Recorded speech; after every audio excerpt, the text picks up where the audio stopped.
കൂട്ടുകാർക്കും നല്ലൊരു ദിവസം ആശംസിച്ചുകൊണ്ട് മാമ്പഴത്തിന്റെ പുതിയ വീഡിയോയിലേക്ക് സ്വാഗതം. നമുക്ക് നേരെ ഗീതുവിന്റെ ഗോവിന്ദന്റെ ഒക്കെ ഇന്നത്തെ ആ അടിപൊളി വിശേഷത്തിലേക്ക് അങ്ങോട്ട് പോയാലോ. ഇന്നത്തെ വിശേഷത്തിൽ കാണിച്ചിരിക്കുന്ന മഹേഷിന്റെ അടുത്ത് വന്നിട്ട് ഗോവിന്ദ് നന്നായിട്ടിരുന്ന് മദ്യപിക്കുകയാണ്. അവർ രണ്ടുപേരും കൂടെ ബാറി വന്നിരിക്കുകയാണ്. അപ്പൊ ഗോവിന്ദനോട് ചോദിച്ചു, എടാ നീ മദ്യപാനമൊക്കെ നിർത്തിയെന്നല്ലേ പറഞ്ഞത്, ഗീത് സമ്മതിക്കില്ല എന്ന് പറഞ്ഞിട്ട് വീണ്ടും നീ എന്തിനാ മദ്യപിച്ചെന്ന് ചോദിക്കാം. എടാ എന്റെ മനസ്സിലെ ഒരു സമാധാനം കിട്ടാൻ വേണ്ട, ഇപ്പൊ നിനക്ക് എന്താ സമാധാനക്കേട്? ഇതിൽ മാത്രം മദ്യപിക്കാൻ എന്നെ പ്രശ്നമുള്ളത്? ഓ, ഗീതുവിന്റെ കാര്യം ഓർത്തിട്ടാണ്. എടാ നീ അവളെ ഒരു എഗ്രിമെന്റ് വിവാഹം അങ്ങനെ ഒരു പെൺകുട്ടിയായിട്ട് കണ്ടിട്ടില്ലേ? നീ അവളെ നിന്റെ ഭാര്യയായിട്ട് സ്വീകരിക്കുക, അതോടുകൂടി പ്രശ്നങ്ങൾക്കെല്ലാം പരിഹാരമോ. എടാ രഞ്ജു ആരെന്നുള്ള സത്യം അവൾക്ക് അറിയണം, അതാ ഇപ്പോഴത്തെ പ്രശ്നം. അതങ്ങ് പറഞ്ഞാൽ തീരുന്നതിലെ കാര്യമല്ലേ ഉള്ളൂ എന്ന് മഹേഷ് പറയണം. അതങ്ങനെ പറയാൻ പറ്റുമോ? അങ്ങനെ പറഞ്ഞിട്ടുണ്ടെങ്കിൽ രഞ്ജു ആരാന്ന് അറിഞ്ഞിട്ടുണ്ടെങ്കിൽ വിജയലക്ഷ്മി ആരാന്നുള്ള സത്യം അവൾ അറിയും. അതൊരിക്കലും പാടില്ല എന്ന് പറയാം. നീ ഇത് മറച്ചു വെച്ചോണ്ടിരുന്നു, എപ്പോഴാണെങ്കിലും ഈ സത്യങ്ങളൊക്കെ അവൾ അറിയും. നീ എത്ര മൂടി വെച്ചെന്ന് പറഞ്ഞാൽ അത് പുറത്തു വരും എന്ന് പറയാം. ഒരു കാരണവശാലും അത് അവൾ അറിയാൻ പാടില്ല, അറിഞ്ഞാൽ ശരിയാവത്തില്ലെന്ന് പറയാം. ഈ സമയത്ത് ഗോവിന്ദന്റെ ഫോണിലേക്ക് കോള് വരുവാണ്. നോക്കിക്കഴിഞ്ഞപ്പോ രഞ്ജുവാ കോള് വിളിക്കുന്നത്. രഞ്ജു ഗോവിന്ദൻ എവിടെയാന്ന് ചോദിക്കണം. അല്ല ഞാൻ എൻ്റെ ഫ്രണ്ടിന്റെ അടുത്ത് കണ്ടിട്ട് അങ്ങനെ ഒരു കമ്പനി കൂടുന്ന ലക്ഷണം കാണുന്നുണ്ടല്ലോ എന്ന് പറയണം. നീ അതൊന്നും അറിയണ്ട, വിളിച്ച കാര്യം എന്താന്ന് പറ എന്ന് പറയണേ. ഈ സമയത്ത് രേഖ പതുക്കെ അങ്ങോട്ട് വന്നു. രേഖ കേട്ടു രഞ്ജു സംസാരിക്കുന്നത്. ആരോടാണെങ്കിലും ഒന്ന് കേട്ടു തന്നെ കാര്യം. പതുങ്ങി നിൽക്കുവാണ് രേഖ. പെട്ടെന്ന് രഞ്ജു പറഞ്ഞു, അതേ ഗോവിന്ദേട്ടൻ പറഞ്ഞല്ലോ ആ ബയോഡേറ്റയ്ക്ക് അവൾക്ക് അയച്ചു കൊടുക്കണമെന്ന് ഗീതുവിന്. എനിക്കെന്തോ അതിന് മനസ്സ് വന്നില്ല, അതുകൊണ്ടാണ് ഞാൻ ഗോവിന്ദേട്ടനോട് ദേഷ്യപ്പെട്ടെ. എന്നോട് ക്ഷമിക്ക്, സോറി കിട്ടുമെന്ന് പറഞ്ഞ. അതൊക്കെ പോട്ടെ, നീ അത് അവൾക്ക് അയച്ചു കൊടുത്തോന്ന് ചോദിക്കണം. ഇല്ല ഗോവിന്ദേട്ട, എനിക്കത് അയച്ചു കൊടുക്കാൻ പറ്റില്ല, എൻ്റെ ഈഗോ എന്നെ സമ്മതിക്കുന്നില്ല. ഒരു കാര്യം ചെയ്യാം, ഞാനത് ഗോവിന്ദേട്ടൻ അയച്ചു തരാം, ഗോവിന്ദേട്ടൻ എന്നെ അപ്പോയിന്റ് ചെയ്താൽ മതി, അപ്പൊ കുഴപ്പമില്ലെന്ന് പറയണം. അതെങ്ങനെയാ? അവൾക്ക് കൊടുക്കാന്നല്ലേ പറഞ്ഞിരുന്നേ ഗോവിന്ദേട്ടാ. ഞാൻ അവൾക്ക് അത് കൊടുത്തിട്ട് ഞാൻ തോറ്റു അവളുടെ മുന്നിൽ, ആരും വല്ലാതായി തീരും. ഞാൻ ഗോവിന്ദേട്ടൻ്റെ ബയോഡാറ്റ അയച്ചു തരാമല്ലോ, ഗോവിന്ദൻ അത് കൊടുത്താൽ മതി. പിന്നെ ഒരു കാരണവശാലും ആ ബയോഡാറ്റ ഒന്നും അവളെ കാണിക്കരുത് കേട്ടോ എന്ന് പറയണേ. ഗോവിന്ദന്റെ ഫോണിൽ അത് ഭദ്രമായിരിക്കും.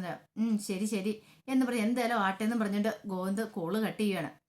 മഹേഷ് പറഞ്ഞു, ആരെ രഞ്ജു ആണെന്ന് ചോദിക്കും. അവളെ വിളിച്ച്, എടാ ഇനിയെങ്കിലും ഈ ഒളിച്ചുകൾ നീ ഒന്ന് അവസാനിപ്പിക്കാൻ പറയാണ്.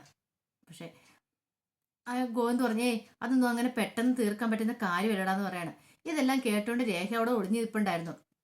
രഞ്ജു ഫോൺ ചെയ്യുന്ന നേരെ രേഖ ഗീതുവിന്റെ മുറിയിലേക്ക് ചെല്ലുവാണ്. ഗീതുവിനോട് പറഞ്ഞു, ഗീതു നമ്മൾ ഉദ്ദേശിച്ച പോലെ ഒന്നല്ല കാര്യങ്ങള്, ആ രഞ്ജു ആള് തരികടയാന്ന് പറയണേ. എന്താ രഹീശ്, എന്താ പ്രശ്നം എന്തെങ്കിലും ഉണ്ടോന്ന് ചോദിക്കണം. അവളിപ്പം വിളിക്കുന്ന ഞാൻ കേട്ടായിരുന്നു, ഗോവിന്ദേട്ടൻ്റെ ഫോൺ വിളിക്കുന്ന കേട്ടാ. ഫോൺ വിളിച്ചിട്ടോ ഒന്നും പറയണ്ട, അവളിവിടെ മിക്കവാറും സ്ഥാനം ഉറപ്പിക്കുന്ന ലക്ഷണമുണ്ട്. അവളിവിടെ സ്റ്റാഫായിട്ട് ഏജിയൻ ഗ്രൂപ്പിലെ സ്റ്റാഫ് ആവാനായിട്ടാ. അതങ്ങനെ നടക്കുന്ന കാര്യമാണ് രേഖേച്ചി. എൻ്റെ കയ്യിൽ അവളുടെ ബയോഡാറ്റ ഇതിലായിട്ടും കിട്ടിയിട്ടില്ല, പിന്നെ എങ്ങനെ അവൾ സ്റ്റാഫ് ആണെന്ന് ചോദിക്കണം. ബയോഡാറ്റയൊക്കെ ഗോവിന്ദേട്ടൻ്റെ അവൾ കൈമാറി കഴിഞ്ഞു, ആ കാര്യങ്ങളൊക്കെ ഇപ്പം ഞാൻ കേട്ടെന്ന് പറയണം. രേഖേച്ചി എങ്ങനെ അറിഞ്ഞ്? ഞാനിവിടെ മറന്നു നിന്ന് കഴിഞ്ഞപ്പോൾ അവൾ ഫോൺ വിളിക്കുന്ന കേട്ടു. ഓഹോ, അപ്പം അങ്ങനെയാണ് കാര്യങ്ങൾ. അല്ല ഗോവിന്ദേട്ടൻ എന്തിനായിരിക്കും അവൾ ഇത്ര പ്രൊട്ടക്ട് ചെയ്ത് കൂടെ നിർത്തുന്നത്? അവൾ അതിന് മാത്രം ആരാ ഗോവിന്ദേട്ടനെ? ആ സത്യങ്ങൾ എന്താണെന്ന് കണ്ടുപിടിക്കണമെന്ന് പറയാം. ഇങ്ങനെ പോയിട്ടുണ്ടെങ്കിൽ അധികം വൈകാതെ ഈ ഏജിങ് കമ്പനിയിലെ വൈസ് ചെയർമാൻ ആവുന്ന സാധ്യത എല്ലാം ഞാൻ കാണുന്നുണ്ട്. ഏത് നീ ഒന്ന് സൂക്ഷിക്കാൻ നല്ലതെന്ന് പറയണം. ഗീതു പറഞ്ഞു, അവളുടെ ആഗ്രഹം ഒരിക്കലും നടക്കാൻ പോകുന്നില്ല രേഖേച്ചി, ഈ ഗീതു വരാന്ന് അവൾ ശരിക്കും അറിയാൻ പോകുന്നുള്ളൂ എന്ന് പറയണം. രേഖ അങ്ങനെ പറഞ്ഞിട്ട് അങ്ങോട്ട് പോയി കഴിയുമ്പോഴത്തേനും ഗീതുവിന്റെ ഫോണിലേക്ക് കോൾ വരിക. എടുത്തു നോക്കിയപ്പോഴത്തേനും വിജയലക്ഷ്മിയെ വിളിക്കുന്നത്. കോൾ എടുത്തു. വിജയലക്ഷ്മി ചോദിച്ചു, എന്താ മോളെ, കുറെ ദിവസമല്ല നിന്റെ വിളിയൊന്നും ഇല്ല, എന്ത് പറ്റിയെന്ന് ചോദിക്കുകയാണ്. ഒന്നുമില്ലമ്മ, ഞാൻ ഇച്ചിരി തിരക്കായിപ്പോയി. എന്ത് തിരക്കാ? വീട്ടിലെ കുറെ പ്രശ്നങ്ങളൊക്കെ ആയിരുന്നു പറയാം.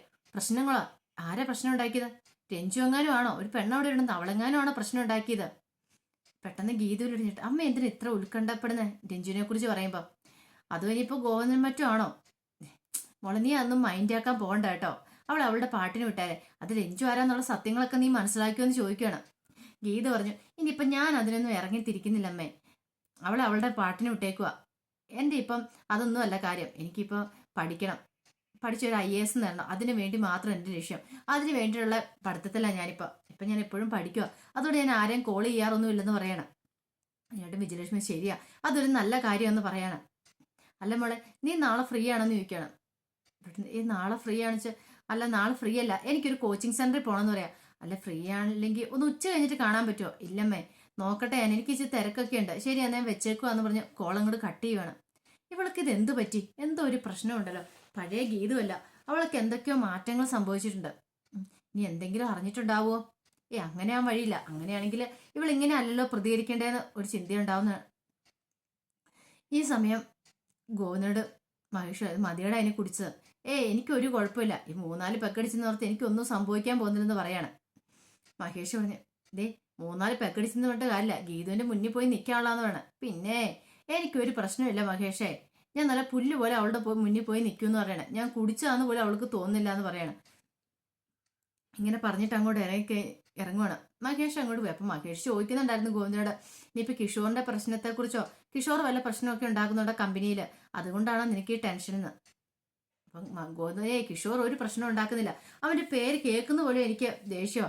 അതുപോലെ തന്നെ ഗീതുനും അങ്ങനെ തന്നെയാന്നാ പറയണേ. രാധികാമ്മയോ അവരാരും പറഞ്ഞ കാര്യങ്ങളൊന്നും കിഷോർ അല്ല മഹേഷിനോട് ഗോവിന്ദ് പറയുന്നുണ്ടായിരുന്നില്ല. പിന്നീട് ബാറിൽ നിന്ന് അങ്ങോട്ട് ഇറങ്ങാൻ തുടങ്ങുവാണ്. അവിടെ നിന്ന് ഗോവിന്ദ് സാറേ എന്നൊരു വിളി കേട്ടെ. തിരിഞ്ഞു നോക്കിയപ്പോഴത്തേന് കിഷോറാ നിൽക്കുന്നത്.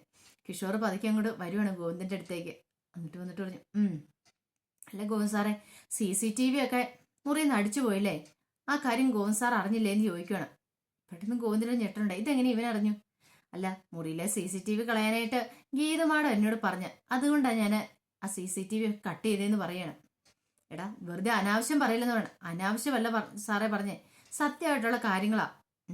പിന്നെ എനിക്ക് ഗീതുവിനാണെങ്കിൽ പണ്ടത്തെ പോലെ ഒന്നും അല്ല. കുറച്ച് നാൾ മുമ്പ് വരെ എന്നോട് ഇച്ചിരി ദേഷ്യമൊക്കെ ഉണ്ടായിരുന്നു. ഇപ്പോഴങ്ങനെയൊന്നുമില്ല. എന്നെ അവൾക്ക് ഭയങ്കര ഇഷ്ടമാണ്. ഇപ്പൊ അവനെ പ്രഗ്നന്റ് ആണെന്ന് അറിഞ്ഞു കഴിഞ്ഞപ്പോഴത്തേനും എന്നോടുള്ള ഇഷ്ടമൊന്ന് കൂടി.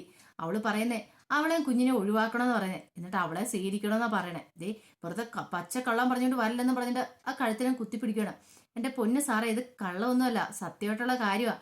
അല്ലെങ്കിൽ അവിടെ ക്യാമ്പിൽ വെച്ചിട്ട് എത്രയോ വട്ടം ഗീത വിളിപ്പിച്ചിരുന്നു ക്യാബിനിലേക്ക്. അവളോട് പലവട്ടം ഞാൻ പറഞ്ഞു വേണ്ട, ഇതൊന്നും ശരിയല്ല എന്ന്. പക്ഷെ അവളൊന്നും കേൾക്കാൻ കൂട്ടാക്കുന്നില്ല ഗോവിന്ദ് സാറ്. ശരിക്കും ഗോവിന്ദ് സാറിനെ പറ്റിച്ചോണ്ടിരിക്കുമെന്ന് പറയണം. ഗോവിന്ദ് അങ്ങോട്ട് പെരുത്ത് കയറി. ഗോവിന്ദ് അങ്ങോട്ട് പോകാൻ തുടങ്ങുകയാണ്. പിന്നെയും ഗോവിന്ദിന് കയ്യെ പിടിച്ച് നിർത്തുക. ഗോവിന്ദ് സാറേ, ഒരു കാര്യം എനിക്കറിയാം, നിങ്ങൾ തമ്മിൽ ഇതുവരെയായിട്ടും ഭാര്യ ഭർത്താക്കന്മാരായിട്ട് ജീവിച്ചിട്ടില്ല അല്ലേന്ന് ചോദിക്കണം. ഗോവിന്ദൻ ഞെട്ടു. ഇതൊക്കെ ഇവനെങ്ങനെ അറിഞ്ഞു? എന്നോട് ഗീതു എല്ലാം പറഞ്ഞിട്ടുണ്ടായിരുന്നു. സാർ എനിക്ക് ഒരു ഉപകാരം ചെയ്തു തരണം. എന്നെ ഈ കമ്പനിയിൽ നിന്ന് റിലീസ് ചെയ്യണേ. ഞാൻ അവർണീയനും കുഞ്ഞിനെയും കൊണ്ട് എവിടെയാലും പോയി എങ്ങനെയാലും ജീവിച്ചോളാം. ഞാൻ എന്നെ ഒന്ന് ഫ്രീ ആക്കി താ സാറേ എന്ന് പറയണം. ഗോവിന്ദ് പറഞ്ഞു, ദേ ഇമാതിരി കള്ളത്തരം പറഞ്ഞുകൊണ്ട് എൻ്റെ എൻ്റെ അടുത്ത് വരില്ലെന്ന് പറയണം. സാറേ, കള്ളത്തരമല്ല സാറേ എന്ന് പറഞ്ഞുകൊണ്ട് ഗോവിന്ദ് കൈ കൂപ്പാണ്. കിഷോർ കൈ കൂപ്പാണ്. ഗോവിന്ദ് അത് മൈൻഡ് ചെയ്ത് അങ്ങോട്ട് പോവാ. പോയി കഴിഞ്ഞപ്പോഴത്തേന് കിഷോർ ഊർജ്ജസ്വലനായിട്ട് നിൽക്കുക. ഈ കിഷോറിനോടാ നിന്റെ കളി. നീയൊക്കെ വിചാരിച്ചോണ്ടിരിക്കുന്ന എന്നാ ഞാൻ നല്ല പൂസായിട്ട് പറയുന്നത്? എനിക്കൊരു പൂസും ഇല്ലടാ. ഇതൊക്കെ എൻ്റെ വെറും അഭിനയം മാത്രമല്ലേ. നിന്റെ ഉള്ളിൽ കുറെ സംശയങ്ങൾ ഉണ്ടാക്കുക, അതാ എൻ്റെ ലക്ഷ്യം. അത് ഒന്നാമത്തെ ഘട്ടം അങ്ങനെ പൂർത്തിയായെന്ന് പറഞ്ഞിട്ട് സന്തോഷത്തോടെ അങ്ങോട്ട് പോവാണ്. ഈ സമയത്ത് ഗോവിന്ദ് എന്ത് ചെയ്യണം, വീണ്ടും ബാറിലേക്ക് പോയിരുന്നു മദ്യപിക്കുകയാണ്. ആ കിഷോറിനെ കുറിച്ചുള്ള ചിന്തകളാണ് മനസ്സിലേക്ക് വരുന്നത്. കിഷോർ ഗീതുവിന്റെ ക്യാബിനിലേക്ക് കയറി പോന്നു. പിന്നെ അവിടെ എന്തായിരിക്കും പോലും സംഭവിച്ചിട്ടുണ്ടായിരിക്കുക? ഇവൻ പറയുന്നതിൽ വല്ല സത്യമൊക്കെ ഉണ്ടോ? അത് ഓർത്ത് കഴിഞ്ഞപ്പോഴത്തേനും ഗോവിന്ദന് സമനില തെറ്റിയ പോലെ തോന്നി.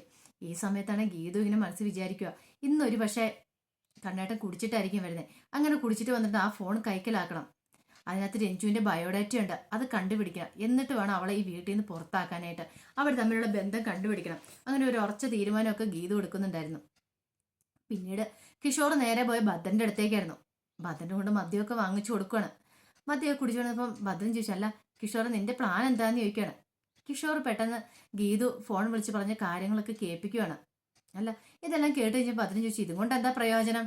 നീയും അവളും തമ്മിലുള്ള സംഭാഷണമല്ലേ, ഇതിനകത്തൊന്നും ഇല്ലല്ലോ, പിന്നെ ഇത് വെച്ച് എങ്ങനെയാ അവളെ കുടിക്കുന്നതെന്ന് ചോദിക്കണം. അതിനല്ലേ എൻ്റെ ഭദ്രൻ സാറേ നമുക്ക് ബുദ്ധി തന്നേക്കും, നമ്മുടെ ബുദ്ധി പ്രവർത്തിക്കണം. ഞാൻ ഇന്നത്തെ കുറച്ച് ഡയലോഗുകളൊക്കെ അങ്ങോട്ട് മാറ്റും, എന്നിട്ട് അവളുടെ വേറെ കുറച്ച് ഡയലോഗുകൾ അങ്ങോട്ട് കയറ്റിയിടും. അപ്പോൾ അതൊരു ബോംബായിട്ട് മാറുമെന്ന് പറയാം. അങ്ങനെ അതങ്ങോട്ട് മാറ്റിയിട്ട് വോയിസ് ഒക്കെ മാറ്റിയിട്ടതിന് ശേഷം ഭദ്രനെ കേൾപ്പിക്കുകയാണ്. ഇതെല്ലാം കേട്ട് ഞാൻ ഭദ്രനെ വിളിച്ച കൊള്ളാം, ഇത് സൂപ്പർ ആയിട്ടുണ്ട്, പക്ഷേ ഈ ബോംബ് പൊട്ടിക്കണ്ടേ, ഇതെങ്ങനെയാ പൊട്ടിക്കണേന്ന് ചോദിക്കുകയാണ്. ഇത് ഉണ്ടാക്കാൻ അറിയാമെങ്കിലാണോ എൻ്റെ സാറേ പൊട്ടിക്കാൻ ബുദ്ധിമുട്ട്? ഇതൊക്കെ ഞാൻ കാണിച്ചു തരാം. ഈ കിഷോർ ആരാന്ന് ഇനി അറിയാൻ പോകുന്നുള്ളൂ. ഈ കിഷോറിന്റെ അടുത്ത് അവരുടെ കളി എന്ന് പറഞ്ഞിട്ട് കിഷോർ പൊട്ടിച്ചിരിക്കുകയാണ്. അപ്പൊ അതിന്റെ വിശേഷങ്ങളൊക്കെയാണ് കണ്ടത്. ഇതിന്റെ ബാക്കി വിശേഷങ്ങളുമായിട്ട് വൈകുന്നേരത്തെ പ്രൊമോയിൽ വരാട്ടോ. വീഡിയോ ഇഷ്ടപ്പെട്ടെങ്കിൽ ലൈക്ക് ചെയ്യാൻ മറക്കരുത്. അതോടൊപ്പം തന്നെ ആദ്യമായിട്ട് കാണുന്നവരാണെങ്കിൽ സബ്സ്ക്രൈബ് ചെയ്യാൻ കേട്ടോ. ഒരിക്കൽ കൂടി എല്ലാവർക്കും നല്ലൊരു ദിവസം ആശംസിച്ചു നിർത്തുന്നു. നന്ദി.